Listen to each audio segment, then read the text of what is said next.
Hadis kelima, perintah meminta pertolongan hanya kepada Allah. Dari Ibnu Abbas radhiyallahu anhuma qaal, beliau berkata, "Kuntu khalfan Nabi sallallahu alaihi wasallam yauman." Suatu hari aku digonceng bersama Nabi atau aku di belakang Nabi sallallahu alaihi wasallam. Faqala, kemudian Nabi sallallahu alaihi wasallam berkata, "Ya gulam, wahai sang pemuda, wahai anak remaja, ihfazillaha yahfazka." Jagalah Allah, niscaya Allah akan menjagamu. Ihfazillaha tajidhu tujahaka. Jagalah Allah, niscaya kau dapati Allah di hadapanmu.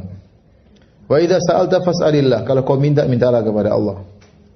Wa idza sta'anta fasta'in billah. Kalau kau minta pertolongan, mintalah pertolongan kepada Allah Subhanahu wa taala. Hadis ini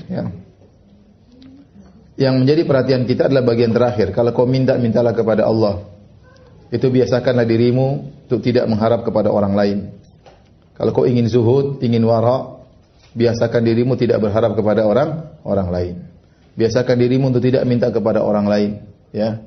Kita bukannya tidak boleh, bukannya dilarang minta pertolongan orang, boleh, tapi sekali-sekali. Sekali-sekali. Namun asalnya kita tidak minta kepada orang lain.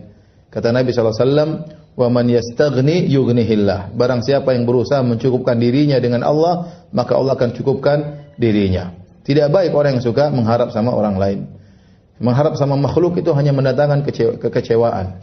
Semakin harapan kita gantungkan kepada Allah, kita semakin bahagia.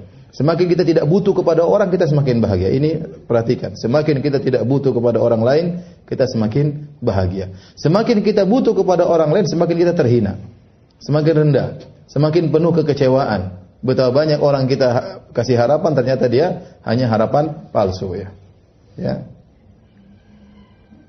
Akhirnya kita banyak kecewa. Barang siapa yang berharap kepada manusia, dia akan kecewa. Maka latih diri kita untuk tidak berharap kecuali hanya kepada Allah Subhanahu wa taala, ya.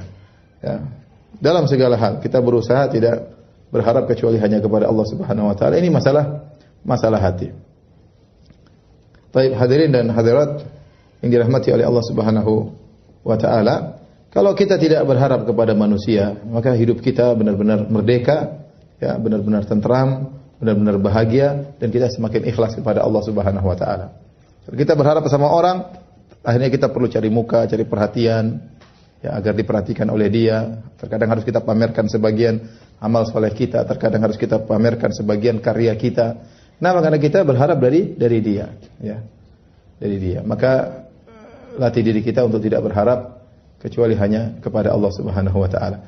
Adapun hadis ini adalah wasiat Nabi kepada sang pemuda Ibnu Abbas. Ibnu Abbas masih sangat muda tatkala itu, masih sangat muda, remaja. Nabi berkata, "Ihfazillaha yahfazka." Jagalah Allah, maka Allah akan menjagamu. Apa maksudnya jaga Allah? Yaitu jaga perintahnya, jauhi larangannya.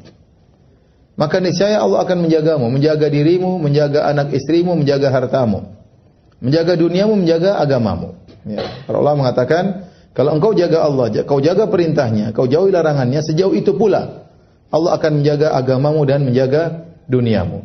Semakin kau menjaga Allah, semakin kau dijaga oleh Allah Subhanahu wa taala. Dan kaidah mengatakan al-jaza' min jinsil amal, balasan sesuai dengan perbuatan. Ya, balasan sesuai dengan perbuatan. Ya. Kita dijaga secara agama. Jadi kalau kita jaga Allah, Allah akan jaga kita. Ada hal-hal yang harusnya membuat kita menyimpang, Allah hindarkan kita dari penyimpangan tersebut, ya.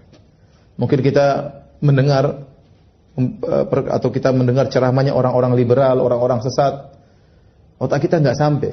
Ini orang-orang apa ngomong apa ini? Allah jaga kita. Tapi ada orang Allah tidak jaga, malah tertarik. Bagus juga itu ngomongnya. Akhirnya terbawa. Hebat ini ceramahnya. Aneh-aneh tapi bagus. Akhirnya terbawa. Contoh sederhana, bahwasanya Allah jaga seseorang, ya. Saya ketemu orang, Ustaz, ngobrol kemarin.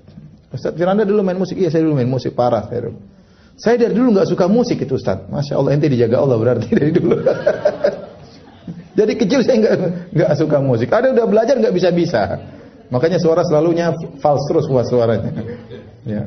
Jadi memang dia dijaga oleh Allah. Mungkin doa bapaknya, doa kakeknya, dia dijaga oleh Allah Subhanahu wa taala. Dari hal-hal yang membuat dia menyimpang, ya. Tapi ada orang yang tidak dijaga oleh Allah Subhanahu wa taala sisi agamanya. Contoh, dia mungkin begitu dia dihadapkan dengan fitnah wanita, digoda oleh wanita, dia bisa terjaga. Harusnya dia tidak mampu, tapi Allah menjaga dia. Ya, sehingga harusnya dia tergoda oleh wanita yang haram, akhirnya dia dijaga oleh Allah Subhanahu wa taala. Ada orang yang tidak dijaga, oleh karenanya tatkala Allah menjaga Nabi Yusuf alaihissalam, digoda oleh Zulaikha yang sangat cantik jelita, di kamar tidak ada yang lihat. Kemudian dia sudah menghias dirinya, dia rayu Nabi Yusuf dengan luar biasa. Maka dia pun diselamatkan oleh Allah. Kata Allah, innahu min ibadinal mukhlasin. Kenapa Nabi Yusuf selama ini ikhlas? Maka Allah selamatkan Nabi Yusuf alaihissalam. Allah sebutkan, kami selamatkan dia karena dia adalah hamba yang ikhlas. Maka seorang jika selalu bertakwa kepada Allah, ya selalu berharap kepada Allah, kemudian dia menjauhi larangan meskipun tidak ada yang lihat, dia menjauhi larangan. Ini menunjukkan dia ikhlas, ya. Kalau menjauhi larangan tatkala di depan banyak orang semua mampu. Yang berat itu tatkala kita menjauhi larangan, tatkala tidak ada yang melihat kita. Maka Allah akan menjaga kita tatkala kita benar-benar digoda oleh hal-hal yang bisa membuat kita menyimpang. Demikian juga dunia juga Allah jaga, ya.